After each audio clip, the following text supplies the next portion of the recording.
The autumn evening was drawing to a close as Agent Taylor drove through the quiet streets of Arlington, Virginia.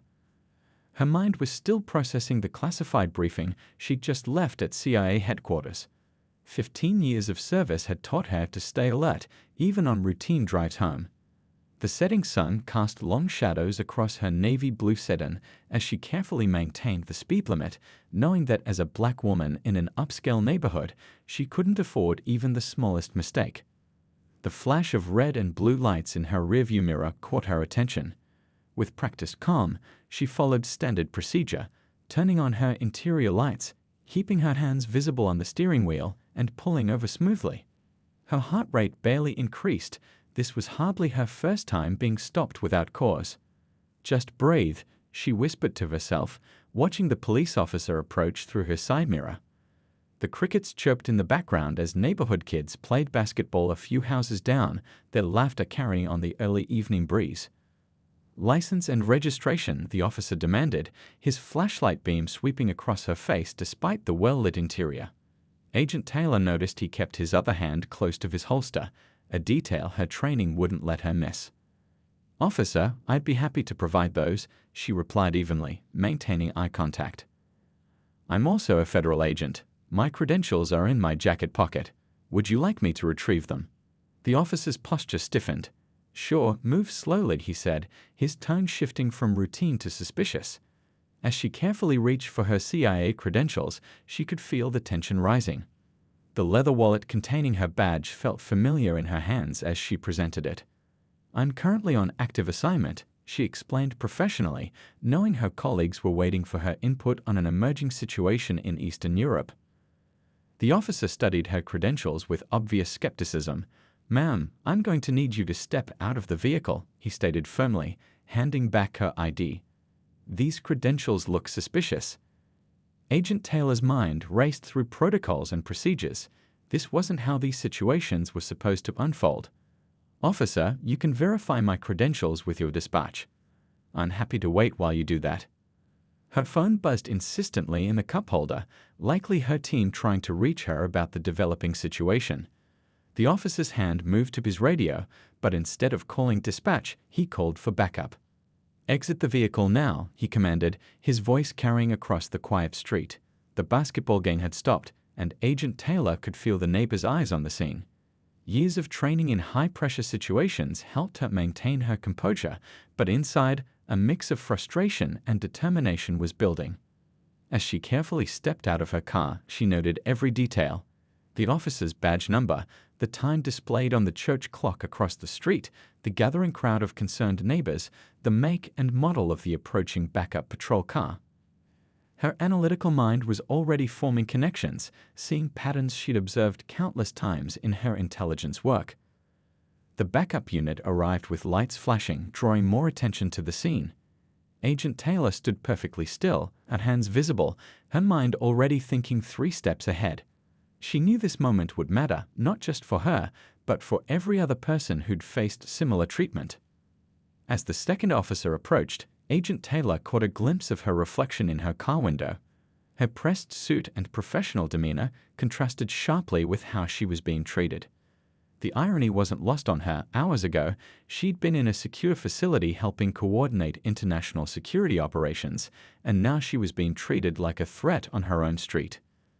The situation was about to take a turn that would spark a national conversation about privilege, power, and the complex intersection of law enforcement and intelligence communities. But for now, Agent Taylor stood silently, watching the second officer inspect her credentials with the same unwarranted suspicion as the first, knowing that every move she made would be scrutinized not just by the growing crowd of onlookers, but by the many others who would later study this incident. Her phone continued to buzz urgently in the car. The world of international intelligence wouldn't wait for this misunderstanding to be resolved. Little did anyone present realize that this seemingly routine traffic stop would set in motion a chain of events that would reshape protocols and perspectives across multiple federal agencies. The cold metal of the handcuffs bit into Agent Taylor's wrists as she sat in the back of the police cruiser. Through the window, she could see neighbors filming with their phones, their faces a mix of concern and disbelief. Her own car stood empty, hazard lights still blinking steadily in the growing darkness. "This is completely unnecessary," she stated calmly, maintaining her professional demeanor despite the situation. The air conditioning in the police car blasted cold air against her face, but she refused to show any discomfort. Her CIA training had prepared her for far worse situations, though she never expected to use those skills in her own neighborhood. Her phone had stopped buzzing in her car, not a good sign. As one of the lead analysts on the Eastern European crisis, she knew her team needed her input. Lives could depend on the intelligence she was supposed to be analyzing right now. The thought made her stomach twist, but her face remained neutral. The radio in the police car crackled with routine dispatches. Agent Taylor listened carefully, noting that no one had yet run her credentials through the federal database as she'd requested. The first officer was still searching her car, while his partner filled out paperwork in the front seat, occasionally glancing back at her in the rearview mirror. "Officer," she tried again, keeping her voice steady. "I understand you're doing your job, but every minute you spend here is wasting valuable government resources. Just call the number on my credentials. One phone call will verify everything I've told you." The officer in the front seat turned around. "Ma'am, if those credentials are fake, you're in serious trouble. We'll verify everything at the station." His tone suggested he'd already decided they were counterfeit. Agent Taylor closed her eyes briefly, calculating her next move. In her pocket, she carried a secure phone with direct lines to her superiors, but they'd taken it during the search. Now it sat in an evidence bag on the front seat, occasionally lighting up with what she knew were increasingly urgent messages. A small group of neighbors had gathered near her car, talking in hushed voices. She recognized Mrs. Chen from 2 doors down, the retired teacher who always brought over holiday cookies. The elderly woman was gesturing animatedly at the officers, clearly upset by what she was witnessing. The first officer finally returned from searching her car. Agent Taylor watched in the side mirror as he approached his partner, holding her secure laptop bag. Her heart rate increased slightly. That laptop contained classified information. If they tried to access it, this situation would become even more complicated. "Found this in the trunk," he said, holding up the laptop. "It's got some kind of special lock on it. Won't turn on normally." "That's government property," Agent Taylor spoke up, her voice carrying a note of authority despite her position. "It contains classified information, and you're not authorized to access it. This is exactly why you need to make that phone call." More patrol cars were arriving now, their lights painting the peaceful suburban street in alternating red and blue. Agent Taylor caught fragments of radio chatter about a possible security threat. The situation was spiraling, and she knew she needed to regain control before it escalated further. In the distance, she heard sirens approaching, different from police sirens. Her trained ear recognized the distinct sound of federal vehicles. Someone somewhere had finally noticed something was wrong. Perhaps her team, unable to reach her, had traced her phone's location. The neighbors' crowd had grown larger, with more phones recording the scene. Agent Taylor thought about her mother, who had always warned her about being extra careful around law enforcement, even after she joined the CIA. "Your badge doesn't protect you from everything," she'd said. Those words rang painfully true now. One of the officers was attempting to bag her CIA laptop as evidence. Agent Taylor straightened in her seat, knowing she needed to speak up. "Officer, that laptop is federal property. If you bag it as evidence, you'll be interfering with national security operations. Is that really a choice you want to make?" Her words finally seemed to cause some hesitation.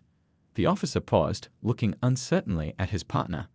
Before they could respond, 3 black SUVs with government plates turned sharply onto the street, their sirens cutting through the evening air. Agent Taylor allowed herself a small breath of relief. Help was arriving, but the damage was already done. Her absence had compromised operational security, her neighbors had witnessed her humiliation, and somewhere in Eastern Europe, a situation was developing without her analysis. As federal agents began pouring out of the SUVs, Agent Taylor remained seated calmly in the back of the patrol car. She'd document every detail of this incident later, but for now, she focused on what mattered most, regaining custody of that laptop and getting back to work. The rest would have to wait. The police station buzzed with unusual energy as Agent Taylor sat in an interview room, still handcuffed. The glass walls gave her a clear view of the growing chaos outside. Officers rushed back and forth, their faces showing increasing concern as more federal agents arrived. Her CIA supervisor, Assistant Director Wilson, strode through the station's front doors, his presence commanding immediate attention.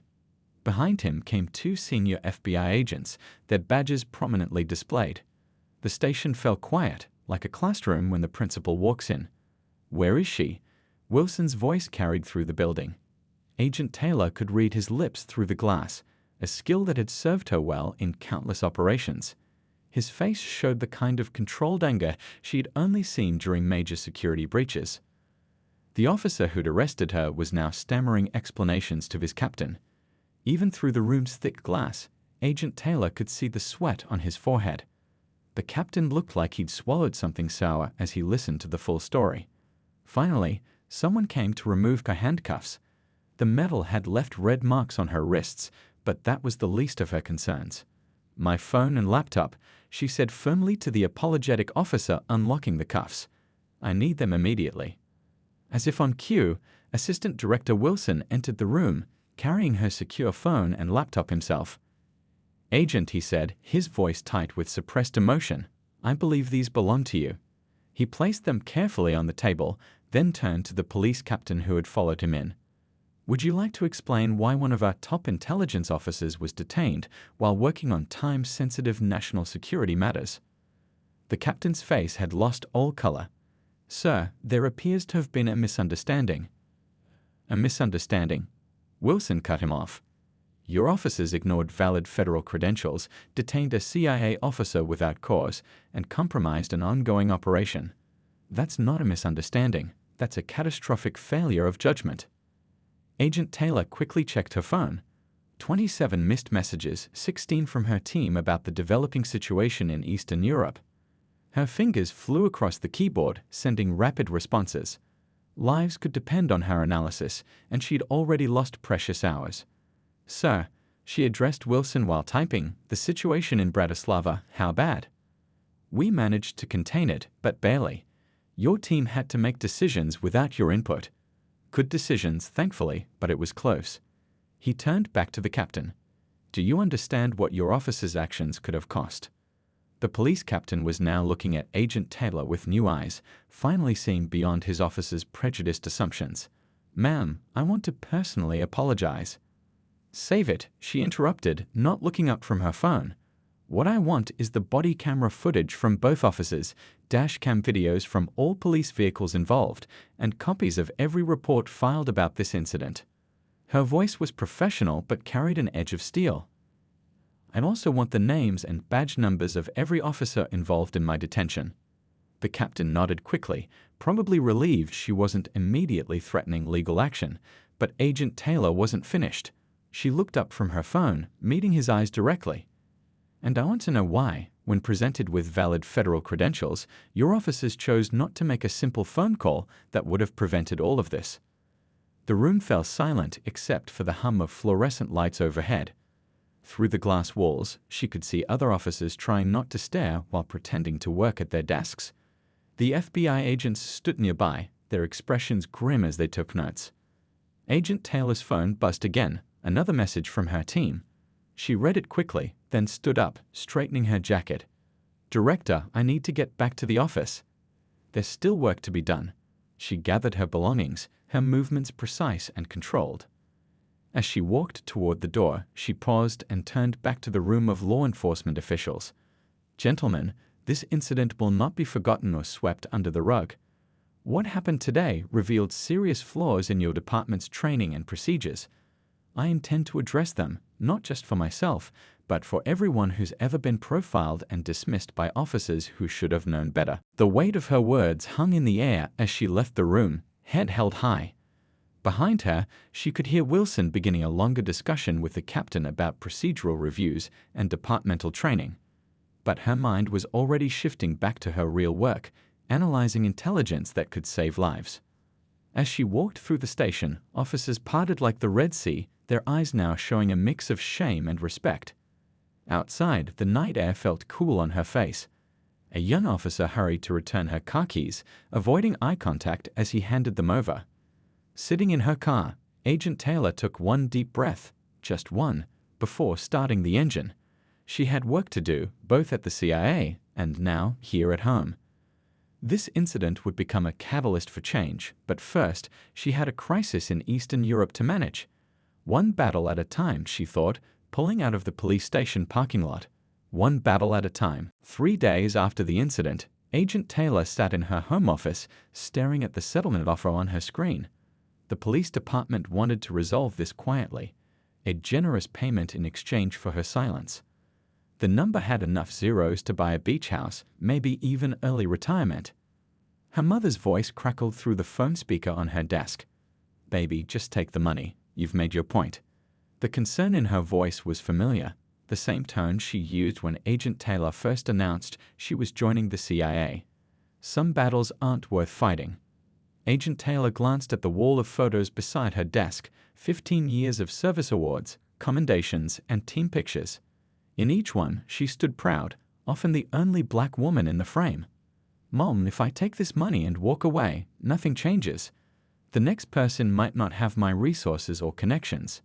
She clicked through the police footage again, watching herself stand perfectly still as the officers treated her like a threat.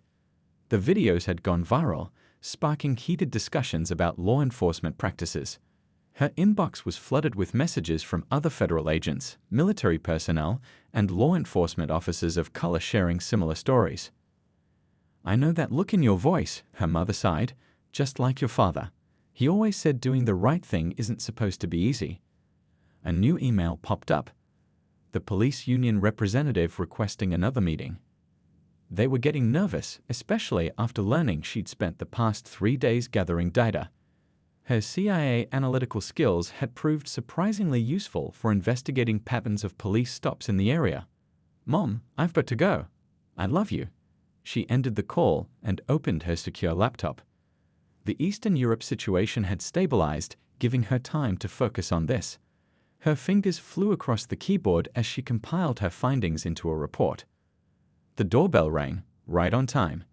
Agent Taylor opened her front door to find Mrs. Chen, her neighbor, holding her signature green tea cookies. But today, the retired teacher wasn't alone. Behind her stood 5 other neighbors, all carrying folders. "We brought what you asked for," Mrs. Chen said, placing the cookies on the entry table.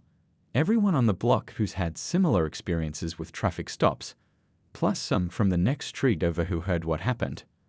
Agent Taylor ushered them into her living room, where case files and data sheets already covered her coffee table. One neighbor, a retired statistician, picked up a chart. "These numbers, they're significant. How did you get this data?" "Let's just say I'm good at finding patterns," Agent Taylor replied, spreading out the new statements. "The question is, what do we do with it?" Her phone buzzed. Another text from the police union rep, now offering to discuss department-wide policy changes.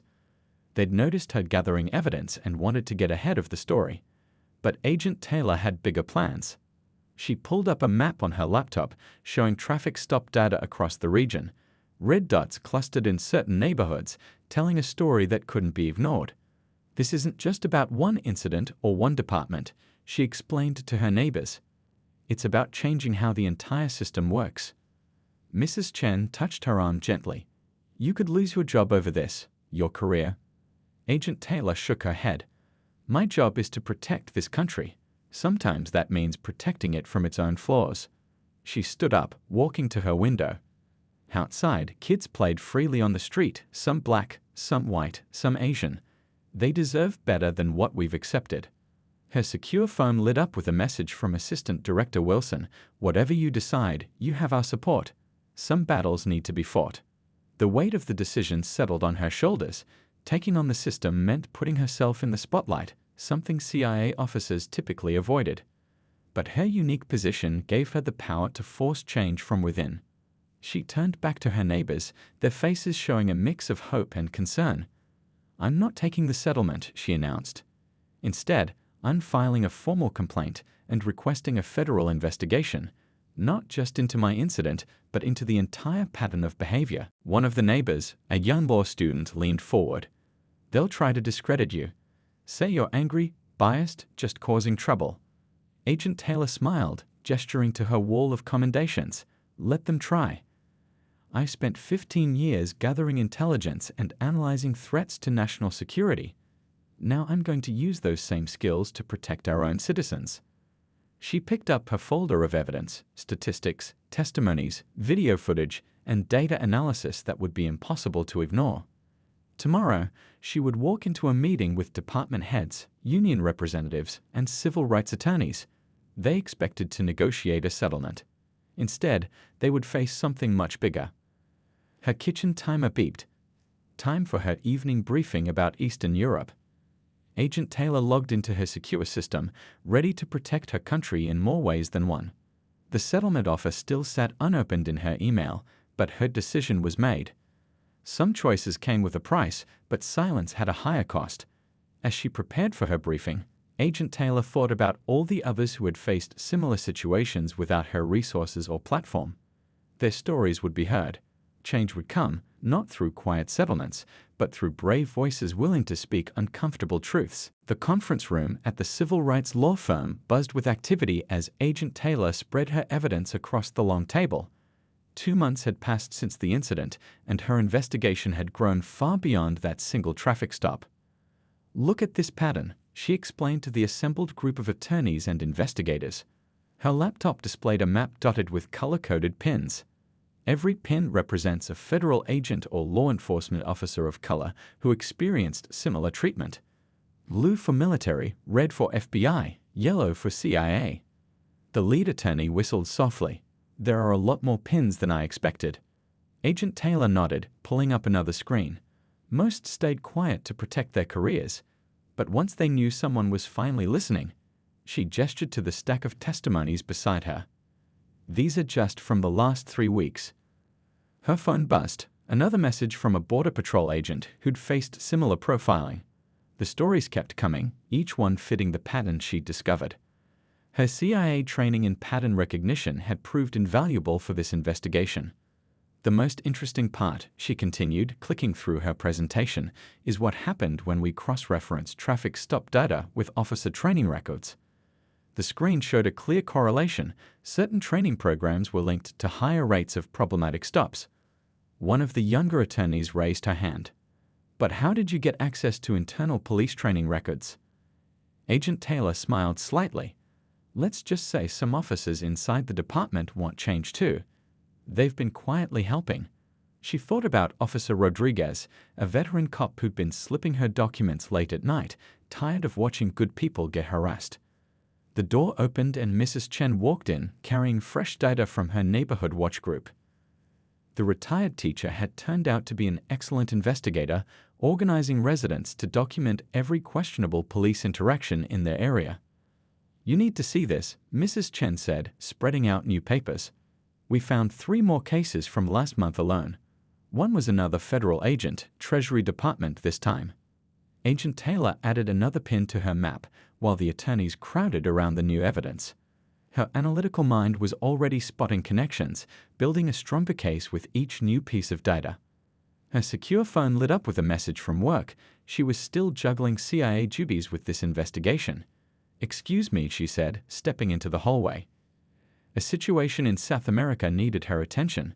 Even as she analyzed international threats, she couldn't help seeing parallels with her work here at home. Returning to the conference room, she found the attorneys deep in discussion about legal strategy. They'd already filed initial paperwork for a class action lawsuit, but this was about more than money. Agent Taylor wanted systematic changes, better training, updated procedures, and real accountability. "Here's something interesting," called out one of the investigators, waving a document. 3 of these officers went through the same training program last year. The one run by that private company.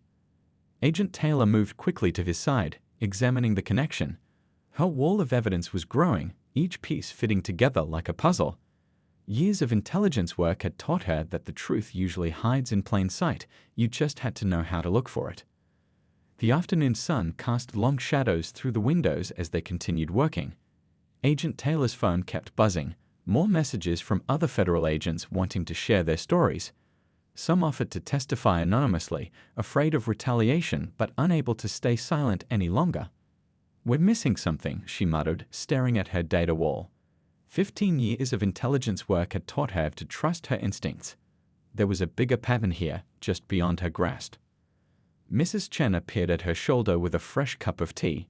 "You remind me of my best students," she said softly. "The ones who wouldn't stop until they found the answer." Agent Taylor sipped the tea, letting her mind wander. Sometimes the best insights came when you stopped forcing them.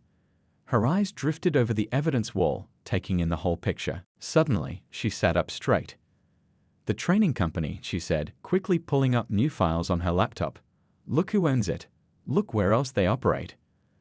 The room fell quiet as everyone gathered around her screen. The pattern was clear now. This wasn't just a local problem. The same company provided training to departments across the country, spreading the same problematic practices everywhere they went. "This is it," Agent Taylor said, her voice firm. "This is how we make real change. We're not just dealing with individual officers or departments. We're looking at the root of the problem, how they're trained in the first place." As the legal team excitedly discussed next steps, Agent Taylor's phone buzzed again. Another message from someone wanting to share their story. She thought about that night 2 months ago, standing handcuffed by her car. That moment of humiliation had led to something bigger than herself. The sun was setting outside, but inside the conference room, the energy was just picking up. Tomorrow, they would take their findings to the state attorney general. But tonight, Agent Taylor had one more lead to follow, one more pattern to uncover. Her CIA training had taught her that every investigation was like a spider's web. Pull the right thread, and the whole thing unravels. She'd found that thread, and now it was time to pull. The congressional hearing room hummed with tension as Agent Taylor approached the microphone. Camera shutters clicked rapidly, capturing the moment. 6 months had passed since that night on her street, and now she faced a room full of lawmakers ready to hear her story. "Distinguished members of Congress," she began, her voice steady. "I'm here today not just as a CIA officer, but as someone who has seen both sides of a broken system." She glanced down at her prepared testimony, but decided to speak from the heart instead. The room fell silent as she described that night, painting a picture so vivid that several committee members shifted uncomfortably in their seats. But she wasn't here to make people comfortable, she was here to make them think. "What happened to me was not unique," she continued, gesturing to the thick binder of evidence before her. "What is unique is that I had the resources and training to investigate why it happened. Today, I'm sharing what I found." Behind her sat rows of supporters, federal agents, military officers, and law enforcement officials of color who'd come forward with their own stories. Mrs. Chen was there too, still bringing her green tea cookies to every important meeting. "Our investigation uncovered a pattern," Agent Taylor explained as her presentation appeared on the large screens. "These incidents aren't random. They're the result of specific training programs and policies that have spread across the country." She clicked through her slides, showing clear data that even the most skeptical committee member couldn't ignore. Maps, charts, and testimony built an undeniable case for change. "But this isn't about pointing fingers," she added, her voice softening. "This is about fixing a system that hurts both civilians and law enforcement. Every officer who's learned to profile based on fear rather than facts is a victim of poor training. Every department that's lost community trust has lost something precious." A congressman leaned forward. "Agent, are you suggesting that your experience was more than just a few officers making poor choices?" "Sir, I'm telling you it was the result of systemic issues that we can and must address." She pulled up new slides showing the training company's materials. "These programs actively teach officers to see threats where none exist. They're creating fear instead of understanding." The room buzzed as she shared screenshots from actual training sessions. One committee member gasped audibly at some of the content. Agent Taylor had spent months building this presentation, making sure every claim was backed by solid evidence. "The good news," she continued, "is that we've already started fixing this." She smiled slightly, thinking of Officer Rodriguez and others who'd become unlikely allies. Several police departments have volunteered to test new training programs that emphasize community connection over confrontation. The results have been promising. She showed graphs demonstrating reduced incident rates in test areas. When officers are trained to serve rather than suspect, everyone benefits. Community trust increases. Officer safety improves. Real threats are identified more accurately because officers aren't distracted by false ones. A senator raised her hand. Agent, you could have taken a settlement and walked away. Why did you choose this path instead? Agent Taylor paused, thinking about all the late nights, the threats, the pressure to stay quiet.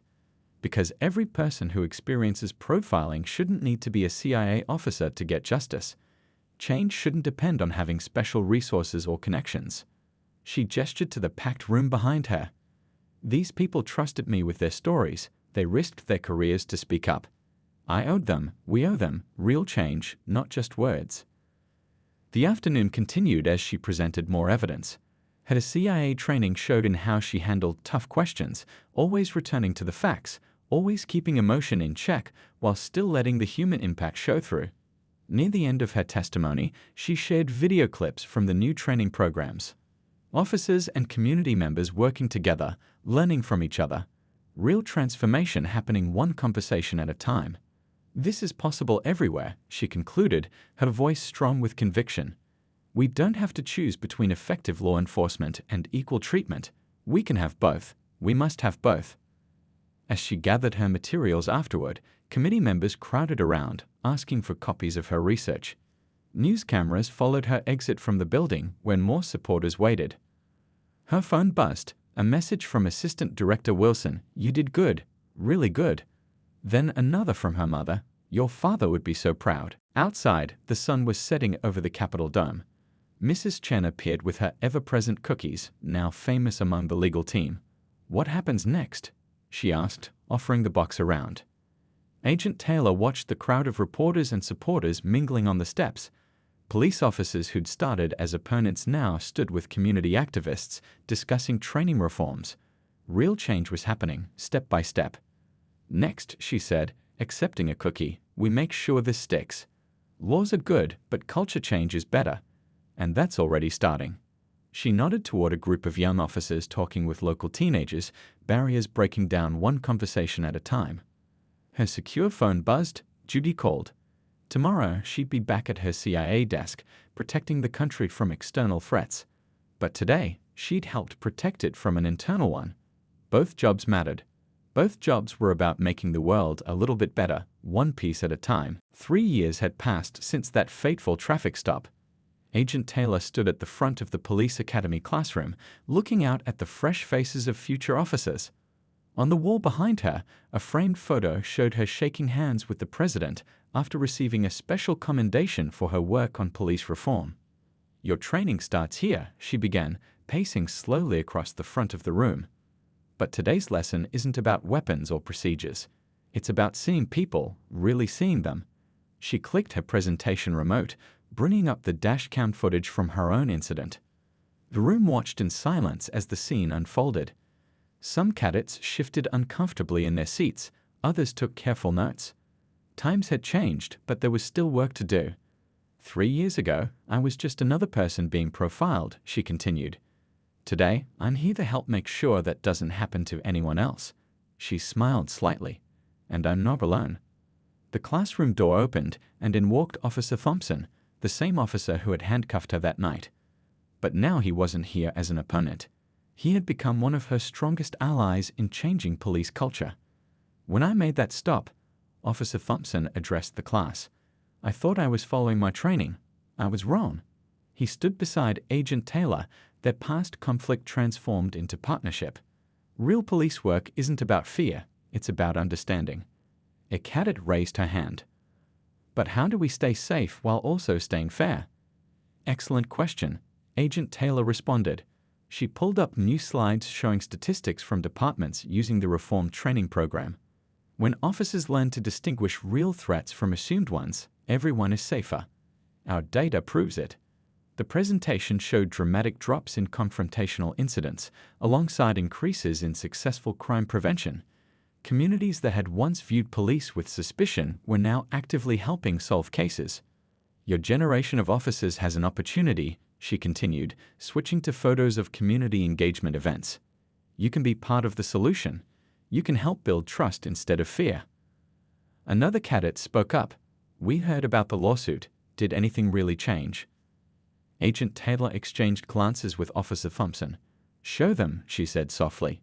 He pulled up a national map on the screen.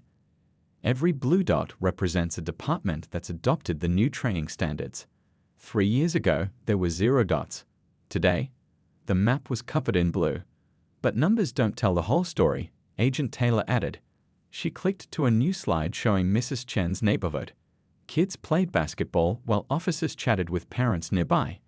This is what real community policing looks like. Her phone buzzed, a message from her CIA team.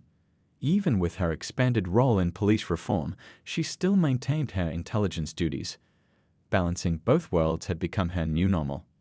"You know what the best change is?" Officer Thompson asked the class. "It's the calls we don't get anymore. The complaints that don't happen.